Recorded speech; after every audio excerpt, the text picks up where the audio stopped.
찬양 준비. 할렐루야.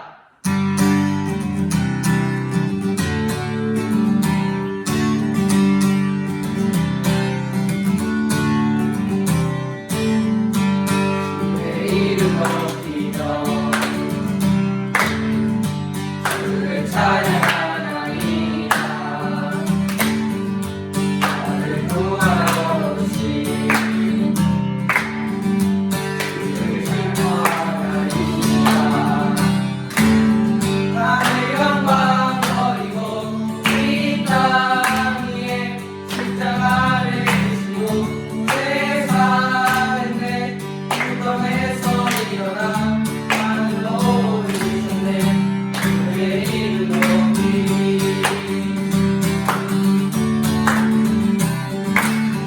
하늘 영광 버리고 이 땅 위에 십자가를 지시고 세상을 내 무덤에서 일어나 하늘로 올리셨네. 주의 이름 높이 하늘 영광 버리고 이 땅 위에 십자가를 지시고 세상을 내 무덤에서 일어나 하늘로 올리셨네. 주의 이름 높이 주의 이름 높이 주의 이름 높이.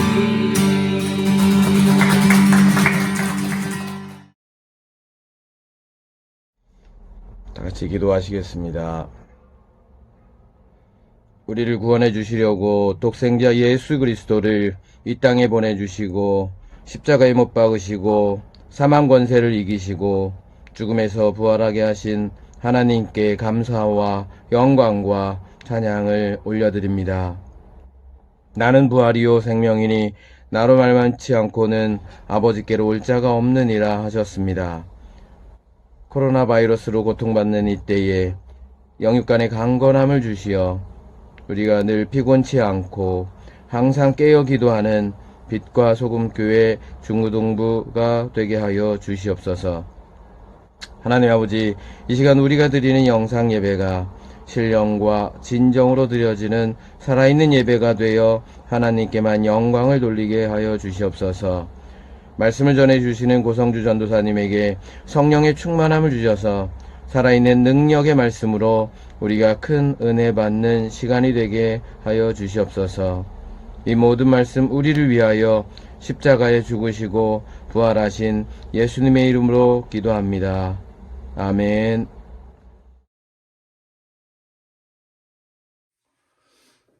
오늘 전사님과 여러분이 함께 나눌 말씀은 마가복음 16장 1절에서 8절까지 말씀입니다. 마가복음 16장 1절에서 8절까지 말씀을 봉독하도록 하겠습니다. 안식일이 지남에 막달라 마리아와 야고보의 어머니 마리아와 또 살로메가 가서 예수께 바르기 위하여 향품을 사다 두었다가 안식 후 첫날 매우 일찍이 해 돋을 때에 그 무덤으로 가며 서로 말하되 누가 우리를 위하여 무덤 문에서 돌을 굴려주리오 하더니 눈을 들어본즉 벌써 돌이 굴려져 있는데 그 돌이 심히 크더라. 무덤에 들어가서 흰 옷 입은 한 청년이 우편에 앉은 것을 보고 놀라매 청년이 이르되 놀라지 말라. 너희가 십자가에 못 박히신 나사렛 예수를 찾는구나. 그가 살아나셨고 여기 계시지 아니하니라. 보라, 그를 두었던 곳이니라. 가서 그의 제자들과 베드로에게 이르기를 예수께서 너희보다 먼저 갈릴리로 가시나니 전에 너희에게 말씀하신 대로 너희가 거기서 배우리라 하라 하는지라. 여자들이 몹시 놀라 떨며 나와 무덤에서 도망하고 무서워하여 아무에게 아무 말도 하지 못하더라. 아멘. 오늘 전사님과 여러분이 함께 나눌 말씀은 전하는 사람들이란 제목으로 함께 말씀을 나누도록 하겠습니다. 여러분, 오늘은 부활주일입니다. 예수님께서 십자가에 돌아가신 지 3일 만에 다시 살아나셨고 그 부활하신 날을 기념하는 날이 바로 우리 부활주일입니다. 근데 우리는 부활주일에 예배당에 함께 모여서 그 부활의 기쁨을 나누는 것이 아니라 우리가 각자의 지금 있는 자리에서 함께 부활절 예배를 드리고 있습니다.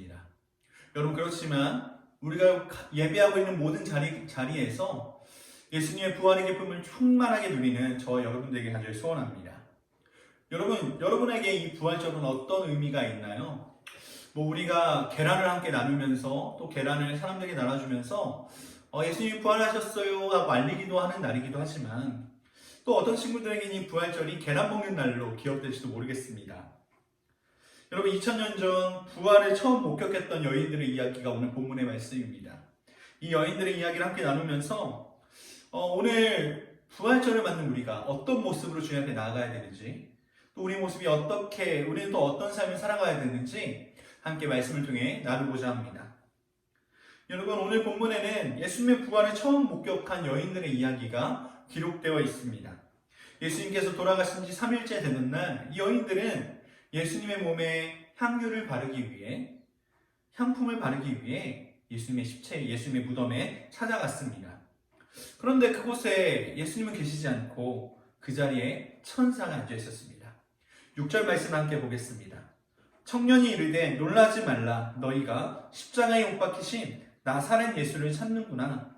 그가 살아나셨고 여기 계시지 아니하니라. 보라 그를 두었던 곳이니라. 아멘.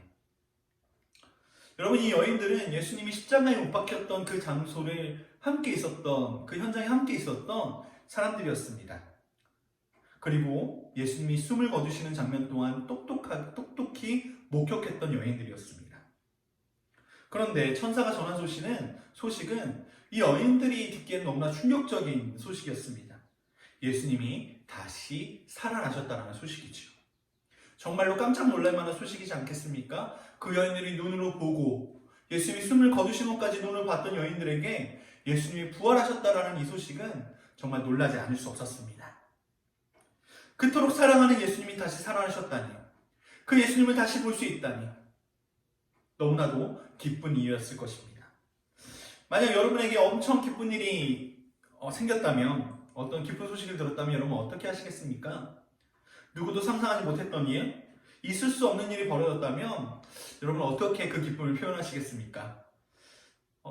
우리가 지금 온라인 개학을 해서 온라인으로 수업을 듣고 있지만 여러분이 시험을 봐서 전교 1등을 했다고 한번 생각해 봅시다.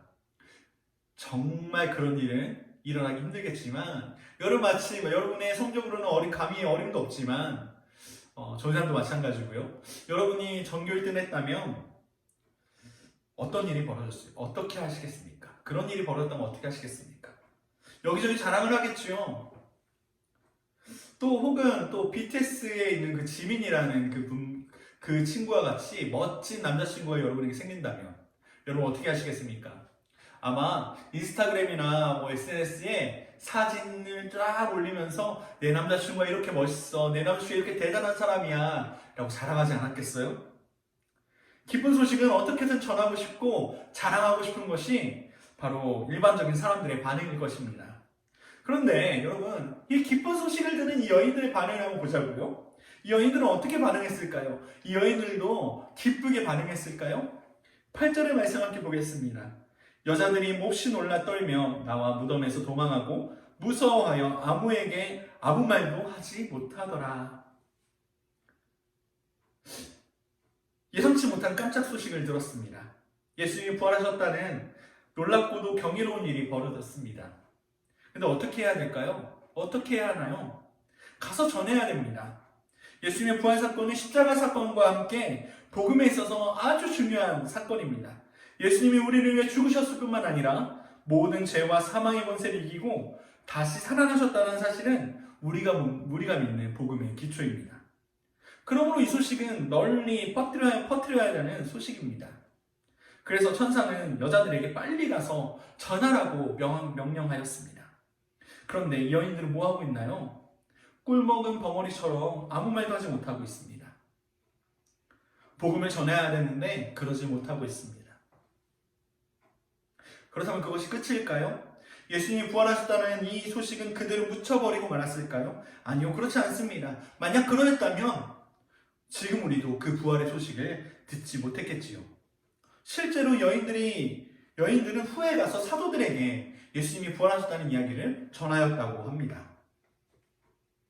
그렇다면 마가는 왜 여인들이 가서 전했다는 사실을 기록하지 않았을까요? 마가에게 있어서 누가 이 소식을 전했는지에 대해서는 중요하지 않은 것 같습니다. 누가 전했냐가 중요한 것이 아니라 누구라도 전해야 되는 것이 마가의 관점이었던 것 같습니다. 그렇습니다. 누구를 통해서든지가 아니라 이 복음은 반드시 누구라도 전해야 된다는 것을, 전해져야 한다는 것을 마가는 강조하고 있는 것입니다.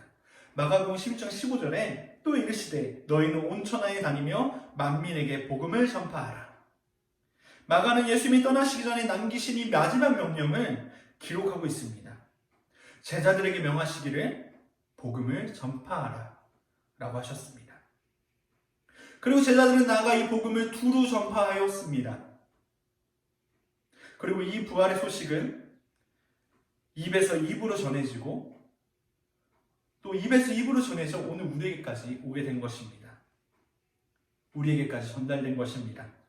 이처럼 복음을 들었다면 그것은 반드시 전해져야 됩니다. 우리 중등부 친구들 지난 우리 겨울 수련회 때 양아지 선교사 교육을 갔던 것을 기억하실 것입니다.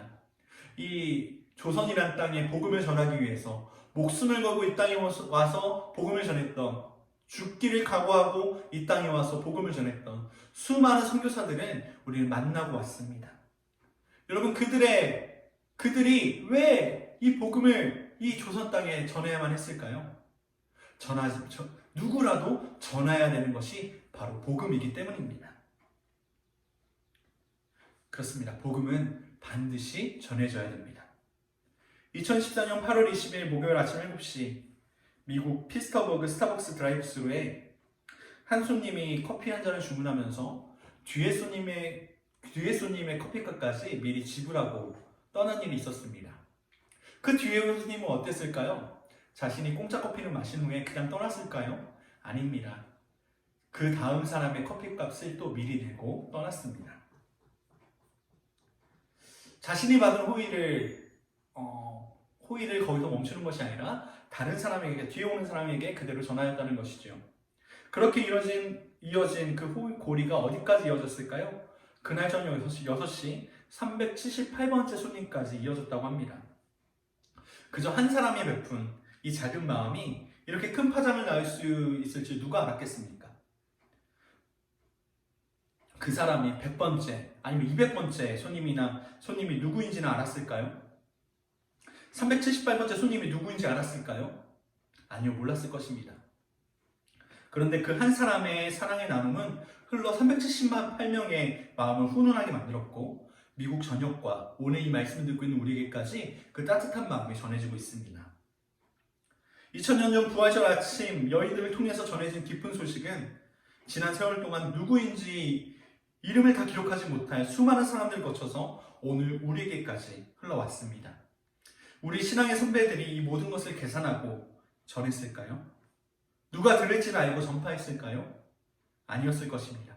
그들이 들은 기쁨의 소식을 혼자 누리기 아까워서 나누고 전하며 퍼뜨렸을 것입니다. 그렇게 전해진 복음의 바통은 오늘 우리에게 넘겨졌습니다.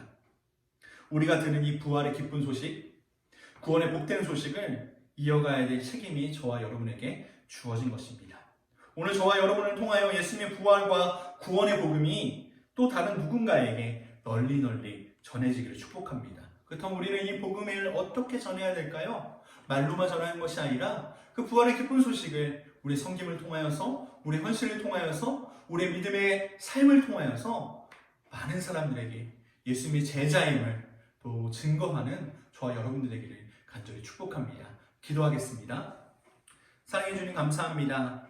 오늘 부활주에 이 말씀 함께 나누면서 하나님 부활의 기쁜 소식을 하나님 우리만 알고 누리는 것이 아니라 우리의 삶을 통하여서 하나님 우리의 말과 헌신을 통하여서 많은 사람들에게 전해질 줄 믿습니다. 수많은 믿음의 선배들이 하나님 목숨을 걸고 부활의 복된 소식을 전했던 것처럼 우리도 삶으로 또 우리 삶의 모든 모양으로 이 부활의 기쁜 소식을 전하며 또 하나님의 제자로서 예수님의 제자로서 우리 삶을 살아나가는 하나님 우리 중고등부 친구들 될 수 있도록 주님께서 믿음을 더하여 주옵소서. 이 모든 말씀을 권하신 예수 그리스도 이름으로 기도드립니다. 아멘.